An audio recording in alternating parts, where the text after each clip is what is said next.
Back to MLG Prize Fights presented by Bic Flex for Razors. Guys, MKP right now is 3-0 over Oz, and we're going into this fourth, possibly the final game. So go ahead and tell all your friends that MKP is just destroying what everyone thinks is what everyone thinks is literally the best all-around Protoss in the world right now. And Marine King is just acting like it's some guy on the ladder. So here we go as we jump into Daybreak. Wolf, go ahead and introduce these players and let me know. Once again, what can Oz do? Is 3 games in a row he has not had an answer. I will do just that. Of course, this player, the top right of the map, are Protoss. This is his last chance. If he doesn't take this game, the Marine King will sweep him 4-0 in this best of 7 sponsored by Bic. And of course, as I mentioned, his opponent is Marine King, the King of Marines, the King of TVP. Right now looking unstoppable in this matchup. I've said it so many times before, but it just needs to be said. It's something that everyone in the world knows right now about this guy.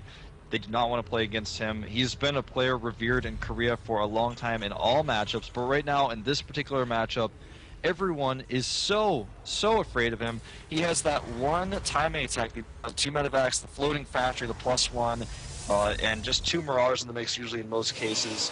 He does that so well, but he's shown other styles as well. He showed us a Hellion drop into transitioning into basically great compositions. He knows his timings for upgrades. He's very map aware. His micro is so unstoppable, and I don't know what Protosses are supposed to do against him.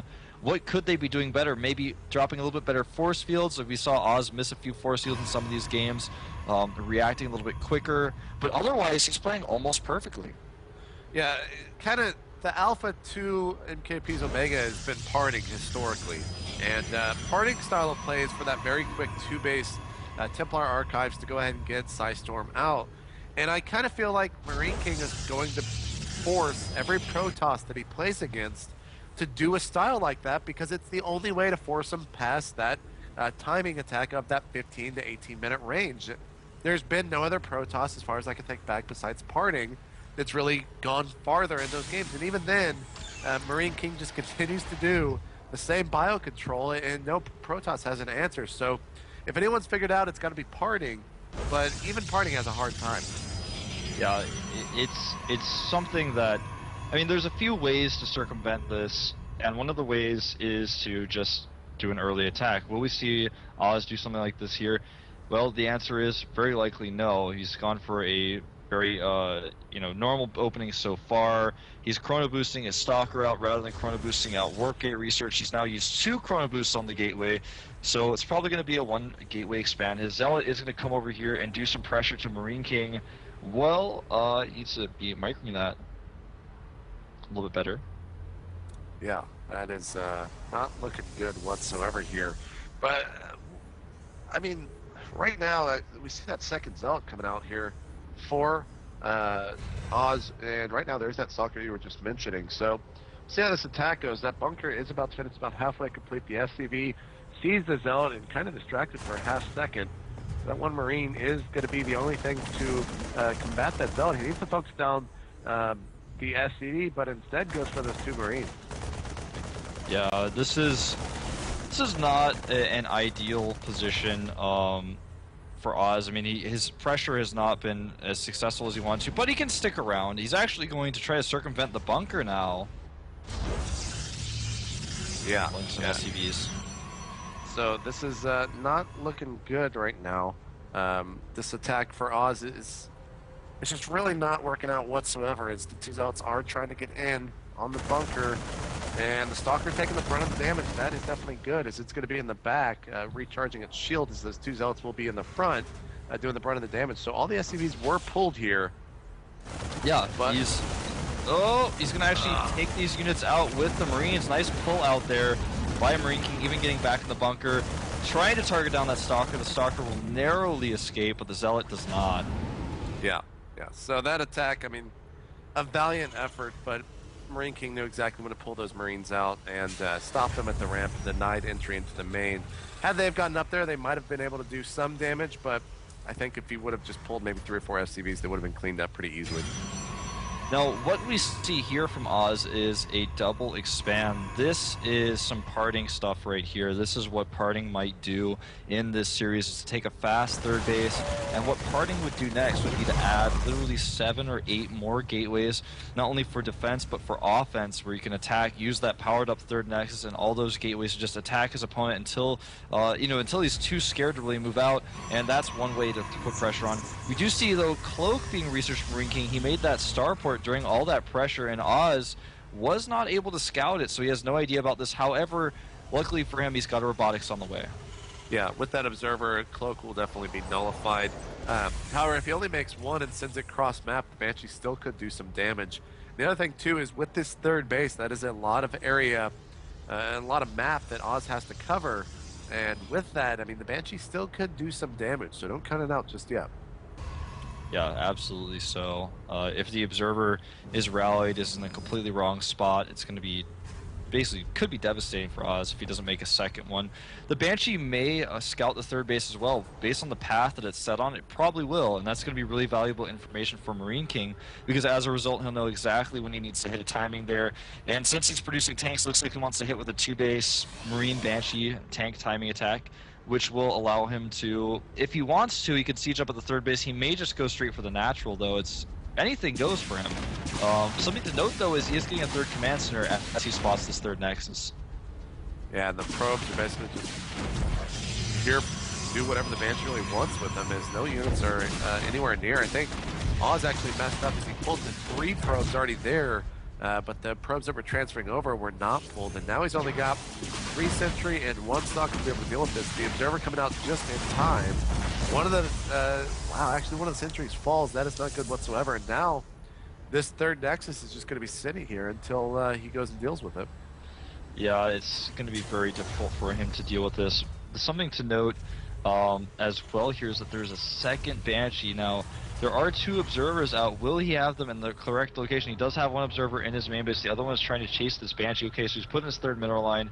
He should be able to defend against both of these Banshees, and it's going to force Marine King to turn around with that Banshee. He's not going to want to fight these Stalkers. There he goes, turning it around right away as soon as he's spotted. Yeah. So, I mean, the Banshee kind of did its work here, but now Marine King's got to start thinking, well, my opponent's up on 3 base. I really need to figure out exactly when I want to go and go for a big attack here. He's adding on 2 more racks. One of them with a tech lab already. Does he have any of those infantry upgrades? No, he does not. No combat shield or stem. Salvages the bunker, and it looks like now is going to be the time that he wants to move out here with that medevac. As, okay, maybe not. He was just kind of moving forward for a slight second. Yeah, Marine King has been mixing these tanks into his style quite a bit. Normally, the magic number for Marine King seems to be 4. He likes to go with 4 siege tanks, then he switches the tech lab with something else, and starts other production for himself. But he's going to hit here before stem or combat shields or 1-1. It's kind of a weird timing for him to go out here, but he knows that he needs to go now because his opponent is getting those upgrades for his units. He knows that his opponent, since he's had 3 bases for so long, if he waits any longer, will have enough units to hold this most likely no matter what. So this is a timing he has to hit, despite the fact that he knows his opponent has, or rather, despite the fact that he knows if he waited just a little bit longer, he could have a few more upgrades. So it's a frustrating choice he's going to have to make, but he's going to make it nonetheless. He's repairing these Banshees now. They do have cloaks, so if he snipes the observer anyway, if he just gets away with that, then his opponent's not going to be able to spot for these Banshees. Yeah, the observer moving in, not seeing anything over at the natural of MKP, but over here at the 30 sees this entire force moving in. Somewhat of a delayed 1-1-1 here for MKP off of 2 bays.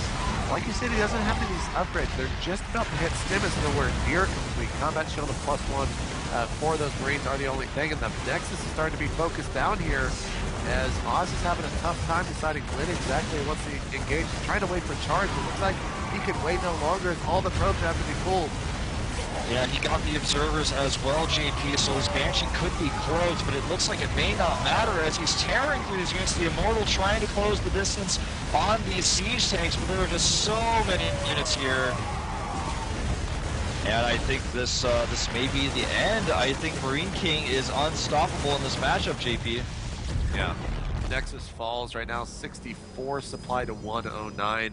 Marine King just now starting his third base, already being mined from the 2 gas minerals soon to be mined from, but He can just follow this up with a pretty simple push here with a huge bio for us. His stem, combat shield, and concussive shell is very close to being finished, and he's going to be able to take out Oz here 4-0, winning himself $750.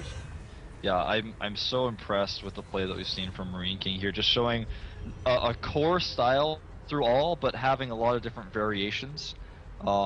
So I think that I'm really pleased with Oz's play overall, but I feel like Marine King just knows this matchup better, and that's something that everybody would say about him right now, I think, but it's just evident time and time again. If I ever needed a reminder, here it is. Marine King just has to defend this next attack. There are several sentries in the mix here, but with siege tanks here, sentries are not going to be ideal. Yeah, and I mean, that's all Marine King has to do right there is just pick up, walk away, and there's no way that Oz is going to be able to stay for any longer once those siege tanks get into place. Even with 1-1, Marine King probably doesn't even need those siege tanks in this army. This is Oz's last hope, really, as he's trying to get a third base, but with the only tech unit really being that immortal and so many sentries, those siege tanks can make quick work of them. I'm not sure, really, if this is even worth watching. Because it's just going to get destroyed here in just a matter of seconds.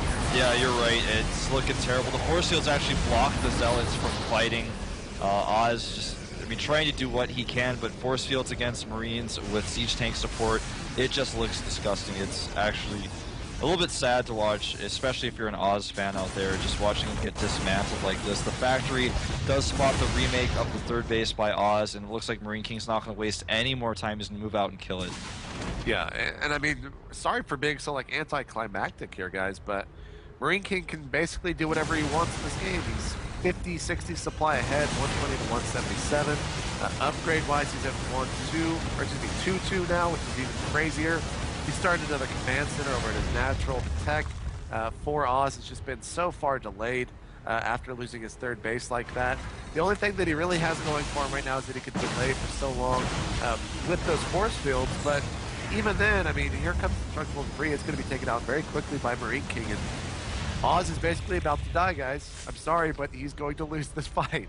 He is. Stims come in here. Force fields aren't going to be very useful. He cuts the army quickly, but like I said, with siege tank support, even the Banshee's doing extra damage. There's no way Oz can win this fight, and I think this game is going to be over any second. Yeah, and there is the good game, guys. Marine King taking our title fight 4-0. So let's just recap for a second the history that Marine King's done in the past couple of months. First place at MLG Winter Arena, 32 of the best players in the world, no problem, takes it out. First place at MLG Winter Championships, a huge amount of players, probably one of the best lineups that we've seen so far this year, takes first place, no problem. Takes out Oz in this show match. What is next for this guy? I mean, he's just destroying every single Protoss that he plays, and his other matchups are even incredible in themselves. So is this guy the next GSL winner? Is this guy the next MLG Spring winner? What is next for this player, Wolf? You know, I don't know. I think something really to note about, you saw kind of like this graph of Marine King's results that went like this, and I think that was because he had this confidence issue where he would choke and get nervous sometimes, but he just doesn't have that problem anymore. And he's the guy everyone said at home, all the Koreans are talking about, when he plays in his house, when he plays in the team house, he sits back, he relaxes, and you cannot beat him. No one can touch him on the ladder. No one can touch him in an online tournament. But now it seems like he just looks like that in the booth, in the main stage, in big arena, and he just does not care. Yeah, he is simply destroying everyone. And we're going to see how he does next weekend, guys, as the MLG Spring Arena #1 is going down. Marine King will be there. He will be joined by none other than DRG, Hart, Huck, Parting, Gonzi, Violet, and MC. The big name there that everyone wants to see right there at the top, Marine King going up against Parting. They will play in the opening of that, or not the opening of the tournament. They will play sometime throughout the course of the weekend, as it is going to be pool play. So that's the match that everyone wants to see right now, Wolf, and it's going to be going down at the spring arena #1. Who's going to take it? Right now, I have to say I think Marine King has the best chance, but there are so many different players in there that are going to be good to see. You know, Huck's one to look out for right now. So is MC, and even Violet could pull some surprising results. Yeah, so that action kicks off on Friday, guys. Go check out more information and pricing details over at MajorLeagueGaming.com. Hope you guys enjoyed tonight's show. This was the first prize fight presented by Bic Flex 4 Razors. Huge shout out to Bic for putting that on. The next one will be going down on May 2nd, and you guys can actually go vote on whether it's going to be Mortal Kombat featuring CD Jr. or if it's going to be Soul Calibur 5 with the best players that the Soul Calibur community really has to offer.